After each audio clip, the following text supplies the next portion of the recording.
At the end of World War I in around 1915, there was approximately 83,000 Jews living in what was then called British Mandate for Palestine. They lived alongside 590,000 Muslim and Christian Arabs.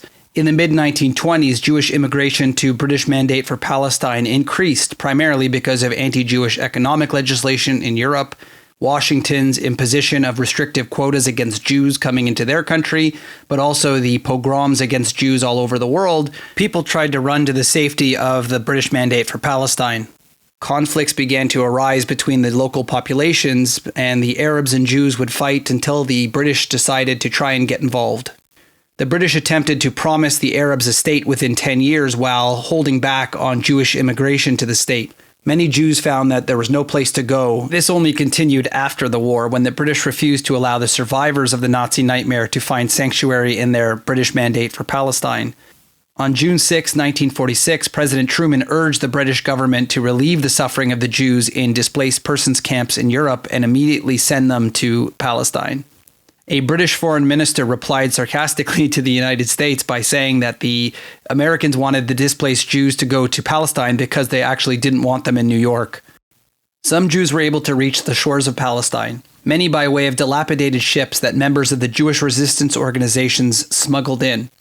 Between 1945 and the establishment of the state in 1948, 65, quote, illegal immigrant ships carrying almost 70,000 people arrived from European shores. In August 1946, the British began to intern those people that were caught in these illegal ships on the island of Cyprus. Approximately 50,000 people were detained in these camps, 28,000 of whom were still imprisoned when Israel declared its independence.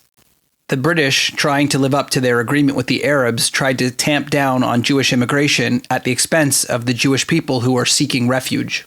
Ironically, in some cases, putting the Jews from the camps in Germany back into camps, although better, in Cyprus. Essentially, the British were blocking these Jewish victims of the Holocaust from reaching the safe shores of Palestine and later the state of Israel.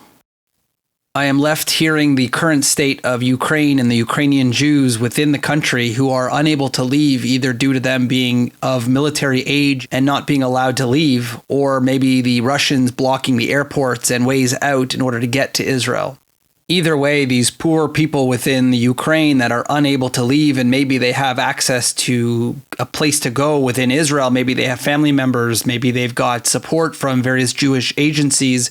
Unfortunately, they are not able to leave for various reasons. I think this might be one reason why Naftali Bennett, the Prime Minister of Israel, has gone to speak with all of the people in charge and on all sides of the argument to hopefully find and secure a way for these Jewish people to exit the country and get to a place that's safe and free. Then, of course, there's always the stigma about leaving your country in a time of need, which I know many Jewish people in Ukraine are feeling right now.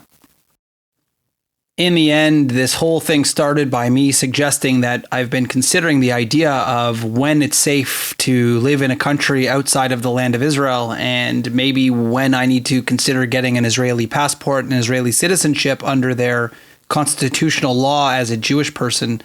And I'm left wondering, I feel very comfortable now, and, things in Ukraine look bad, but I should be safe.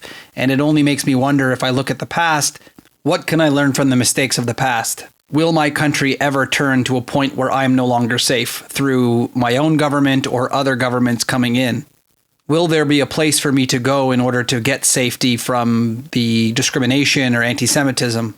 And when should I consider the right time to get my citizenship to Israel, the place where I could be safe as a Jewish person? I really don't want to find out it's too late, like the people of Germany in 1939 and the people of Ukraine who are now stuck in a war zone and unable to get to that safe haven that has been created for Jews around the world. I end this podcast with the thoughts and prayers and hopes that the Ukrainian people will once again be free and safe. Thank you for listening to this episode of the Jewish Diaspora Report. Don't forget to check us out on social media at jdr.podcast and check all our other episodes out on your favorite podcast source. We'll see you next time.